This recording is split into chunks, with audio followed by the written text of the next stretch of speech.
Alrighty, P, the next topic in chapter 19 is the second law of thermodynamics. So we already heard the first law back in chapter 5. In this chapter, you're going to see what the second and the third law is. So let's get started. Alright, identify the sign and relative magnitude of the entropy change associated with the physical or chemical process. So right here, the sign and the magnitude of this entropy change. So we now have to figure out, we have entropy change, which delta capital S, okay? So that means that this S can be positive or negative, and then how big, how much of a change was that entropy change. Entropy increases when matter becomes more dispersed. So the more you go from a solid to a liquid to a gas, you have created more disorder, more randomness, and you know AP won't give you any love unless you mention that particle movement.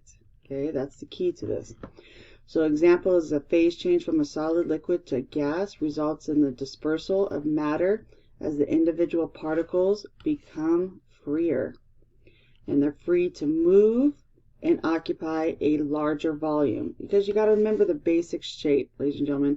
You have a solid, tightly packed particles. They are hardly occupying any of a volume.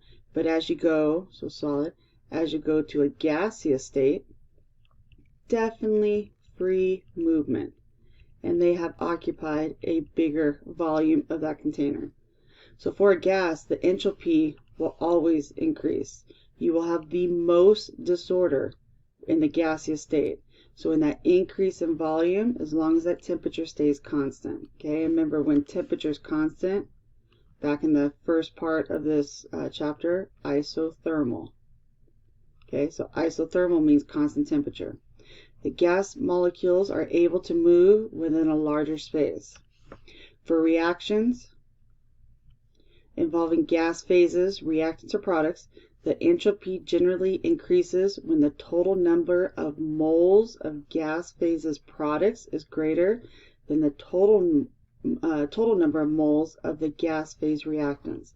So this is going to be very key. When we're looking at a balanced equation,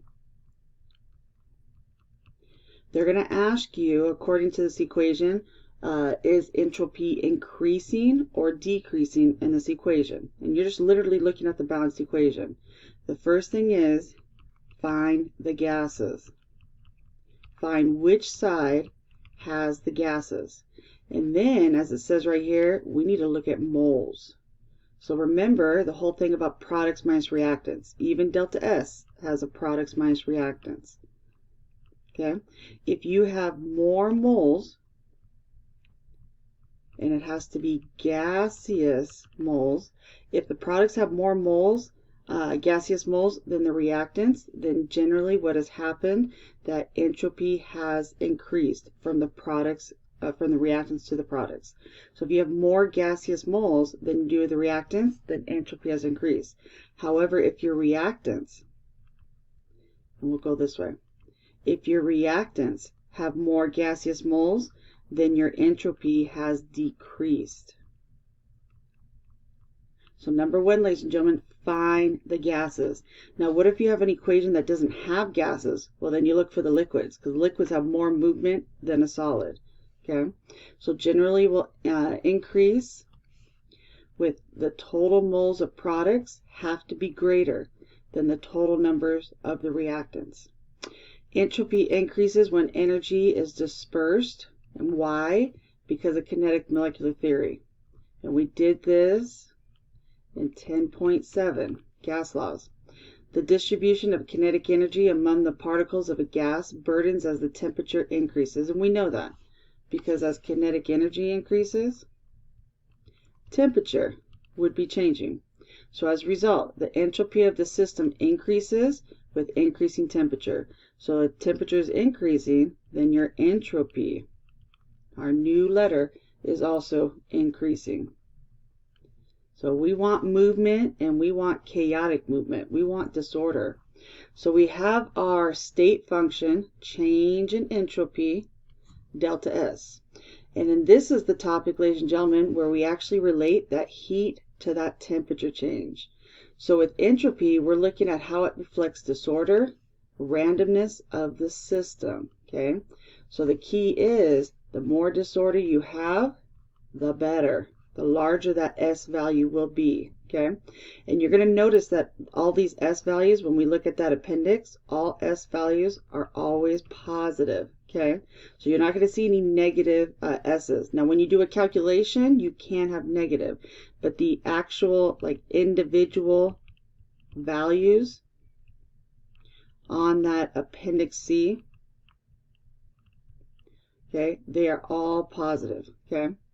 So we have for a system, we have our delta S equals final minus initial. Nothing new about this, ladies and gentlemen. Easy, easy. If your delta S is greater than 0, as in when you do this calculation right here, if your delta S is greater than 0, randomness has occurred, which means you have more particle movement. And I won't give you any love and points if I don't hear about that particle movement. If your S is less than 0, you actually have created order, okay? And we like to even call this less disorder, okay? So if you have more order, that means you have actually less particle movement. So you may have some solids, you may have some liquids, okay? So basically you just have less gases, so less particle movement. Suppose that a system changes reversibly, okay, equilibrium, between state 1 and state 2. So if I have like a reaction A go to B reversibly, then the change in entropy is given by, if temperature is constant, we have this equation, okay? We take the change in entropy and equal the Q, so heat, but it has to be for a reversible reaction, aka equilibrium, over constant temperature. Now you're going to see these units right here for delta S. We want joules and only joules over Kelvin, okay? So that Kelvin right there, you're going to need to add that 273 if you have Celsius. It's only calorimetry, ladies and gentlemen, that you do not add that 273 to, okay? So a couple things before we do a practice problem. Where Q reverse is the amount of heat added reversibly to the system, okay? So that Q is about heat being added to the system. The reverse obviously means a reversible reaction, equilibrium. And remember, when it reverses, it establishes the original state that actually started at. So an example, phase changes at constant temperature with reversible addition of heat. Now this is very important, ladies and gentlemen, because back in chapter 11, we did things called heating curves, okay? Where it looked like this, went like this, big giant leap like that. Every time, okay, because right here was like the reaction pathway. So remember, these were called heating curves. So that's why I said you may want to refresh your memory because we got something coming in 34 days in temperature. As right here, ladies and gentlemen, temperature is increasing, okay? But the state of matter is the same. So every time, let me highlight that, every time you're in these parts, and even past here also, every time you see these increasing slope, temperature's increasing, but you're still at the same state of matter. It's at the other points. This is what this part right here is trying to mention. Ooh, did not mean to go dark blue on that. Right here, you're at equilibrium. This is when you're trying to change that state. So this is when solid and liquid are at equilibrium. And notice that temperature right there, it's not changing. Temperature is constant. Okay, so hopefully we're making that connection. And right here, same thing, liquid to gas, we're at equilibrium. Temperature is constant. Okay, so for a reversible reaction, this phase change always occurs at a constant temperature. Okay, so definitely you may want to give some love to chapter 11. I threw 2 examples into this, and you can just do it to the side on a piece of paper, whatever helps you. And let's get through this, and you're going to want to have a calculator. Elemental mercury is a silver liquid, so we're talking about mercury as a liquid. Its normal freezing point is 38.9, sorry, that negative should, oops, put it right there. I don't know why it's got stuck over there. Negative 38.9 degrees Celsius. So our temperature, okay, our freezing point, negative 38.9 degrees Celsius. So you know we're going to have to get this guy into Kelvin. Its molar entropy of fusion, and remember this right here is called delta H of fusion. Okay, so fusion going from that liquid to a solid phase is 2.29 kilojoules per mole. I want entropy change when the system has 50 grams of liquid and it freezes at that temperature. So I'm looking for delta S. Now remember, what's the units for delta S? I need to have joules somehow, and I need to get Kelvin. Okay, so somehow I got to get rid of these moles, and I got to get this kilojoules into just regular joules. Well, ladies and gentlemen, anytime we got grams and moles, there must be a connection with molar mass. So right here, we're going to be finding heat first. Okay, so this delta S, remember it's delta S, Q reverse, this heat either transferred from the system or surrounding over that constant temperature. So I got to find Q first. So first I'm going to take that 50.5 grams of mercury, okay, and hopefully you see I'm going to go to moles. So Mr. Periodic Table, 20.59 grams over 1 mole, okay. Now you just did this back in chapter 5. Remember, aka 5.4, this is how I know my notes like so well, when we were doing stoichiometry going from moles to heat. So that's where I'm going to throw this guy in. So to get rid of grams, but now let's get rid of the moles. I have 2.29 kilojoules per mole. I need the mole to cancel, and I'm going to have kilojoules on top. So right there, ladies and gentlemen, back from 5.4. The 2.29 follows the unit of kilojoules, and then 1 mole on the bottom. Okay, and now I'm going to get my kilojoules. So I'm going to plug that in, and you know always to check my work because it's in the morning and the coffee hasn't kicked in yet. So I'm going to get point, looks like what, 3 sig figs, 571, okay, and I got kilojoules. Well, according to delta S, we have to have joules. So we're going to use a little King Henry and move that decimal over. So I have 571 joules. Okay. And I want to make sure. All right, so let's talk about this heat. Okay.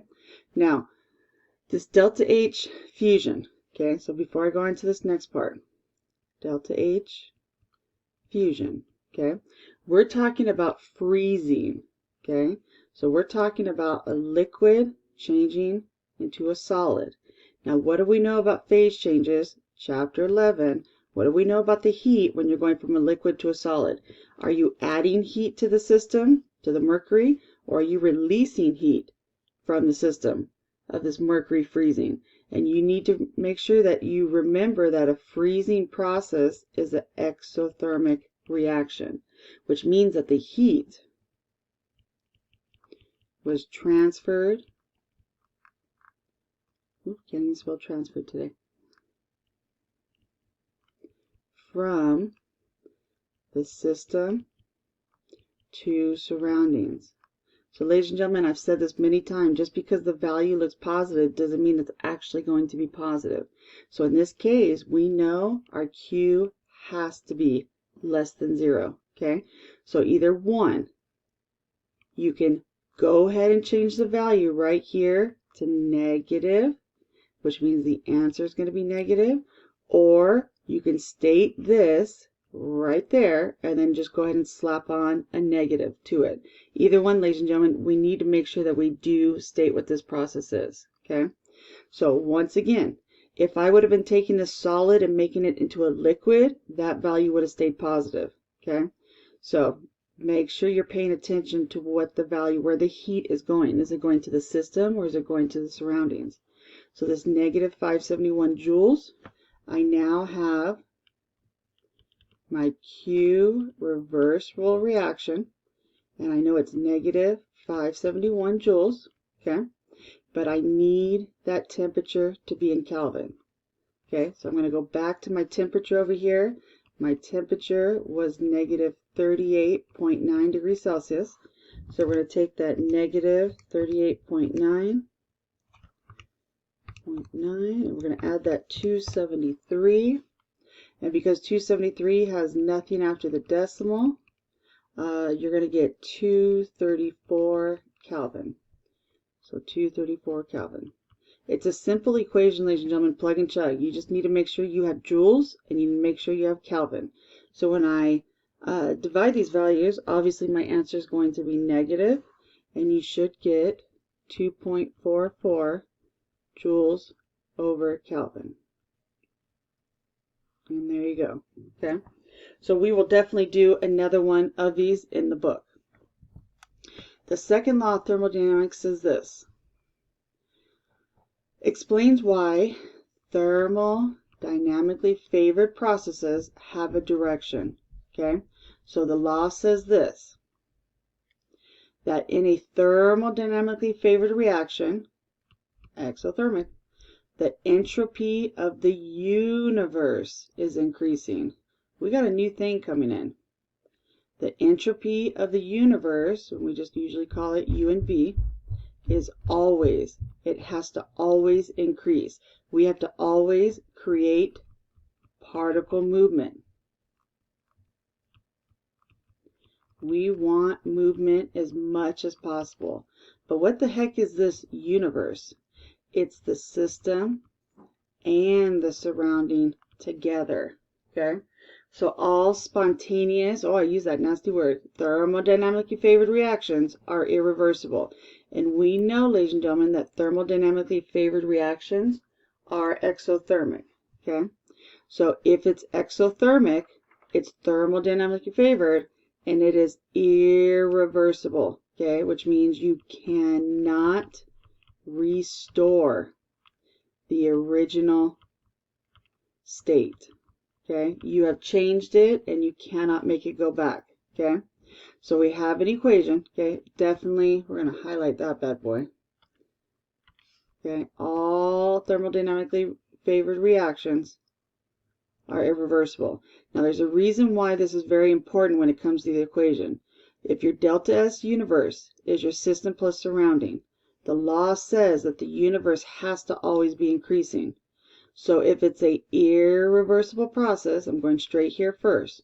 If it's irreversible, spontaneous, thermodynamically favored, that means when you add the system and the surroundings, it has to be greater than 0. Okay, it has to be. It just has to be anything, just not positive or 0. So in this right here, it has to be positive and not 0. Okay, so it cannot be negative and it can't equal 0. Okay, it just has to be at least 0.1. Okay, that's how easy it is. However, on the flip side, if every spontaneous reaction thermodynamically favored is irreversible, what happens if it's not spontaneous and not thermodynamically favored? Then it equals 0. So when you add those two values, system and surroundings, it has to equal 0. Now, ladies and gentlemen, this is not rocket science. If when you take these two values and add them together and equal 0, what do you know about these two values? Okay, that means that this value and this value are the exact same number. However, opposite in sign. Okay, so remember our learning target, the very first thing that AP said, we have to be able to identify the size and the sign, the magnitude and the sign of this change. Okay, so that's what they're looking at right there. Entropy is not conserved. Okay, and the reason why it's not conserved, because when we say not conserved, think of the law, the first law of thermodynamics. Energy is neither created or destroyed; it is conserved. Okay, that's the first law. But in this one, ladies and gentlemen, we're saying entropy is not conserved. Okay, that means it must have been created. And why would it be created? Because we're creating particle movement. Okay, so definitely not conserved because that entropy has to always be increasing. So note that the second law states that entropy of the universe must increase for it to be thermodynamically favored. And if it's thermodynamically favored, that means it's an irreversible process. It is possible for the entropy of the system to decrease as long as the entropy of the surroundings increases, because if that delta S universe is system plus surroundings, and we're saying that this guy has to always be increasing, it is possible for this one to decrease, but the surroundings not only has to increase, but they have to increase bigger than what the system lost. Okay, so this value right here, it is possible for the system to lose, but the surroundings have to gain it in a big way for that value to still be not only not zero, but greater than zero. So one last example, ladies and gentlemen. In a particular thermodynamically favored process, the entropy of the system decreases. Okay? What can you conclude about the sign and magnitude of, and I didn't even finish the rest of that sentence, okay? I meant to put right there delta S surrounding. Oops. All right, so if you have a thermodynamically favored process, so let's look at our equations because I know we don't have this in our head yet. It'll get there. If I have a thermodynamically favored, so I'm looking right here. So irreversible is thermodynamically favored. And what's the equation if it's thermodynamically favored? That means that the delta S of the universe, my system, and surroundings has to be greater than zero. Okay, so this is why you've got to know these two equations right here. And you get no love on the equation sheet. Sorry. If it's a thermodynamically favored, aka the entropy is decreasing. Now, it's still a positive value. It's just decreasing. Okay, so if this is decreasing, what can you conclude about the sign and magnitude of the delta S surroundings? Okay, well, as long as these two values added up are greater than zero, what can I conclude? Is that the delta S, if the system is decreasing, the surroundings must increase. And not only that, ladies and gentlemen, they want to know about how much. So if it must be increasing, must be positive, but it must be increasing more than the entropy change of the surroundings lost. Okay, so how much disorder did the system lost? The surroundings must have counteracted that and not only increased, but increased more than what the system lost. Okay, so that's what I know about what the surroundings should be. For a reversible process, and what do we know about reversible? Okay, so look at our little equations. Reversible is not thermodynamically favored. So reversible is not thermodynamically favored. So what does my equation tell me if it's not thermodynamically favored? That means my universe, my system, delta, plus my delta surroundings has to equal zero. So right here, if it's reversible, not thermodynamically favored, those two values added together have to equal zero. So during a reversible process, the surroundings undergo a change. So my surroundings undergo a change of negative 78 joules over Kelvin. What do I know about the system? What do I know about him? Not rocket science. It's got to equal zero. Okay, so that means my delta S surroundings. So I'm going to say since, and you can write something like this, ladies and gentlemen, there's nothing wrong with this. Okay, so since my delta universe, let me give myself some room. Since my delta S universe for a reversible process must equal 0, then the delta S of the system must equal, and you could have just put an equal sign too, must equal a positive. And I always, when they start talking about signs, I don't even care if it's positive, I still put positive to make sure that they know what I'm talking about. So that must mean that the system must be equal to that 78. Okay? Know those two equations, ladies and gentlemen. These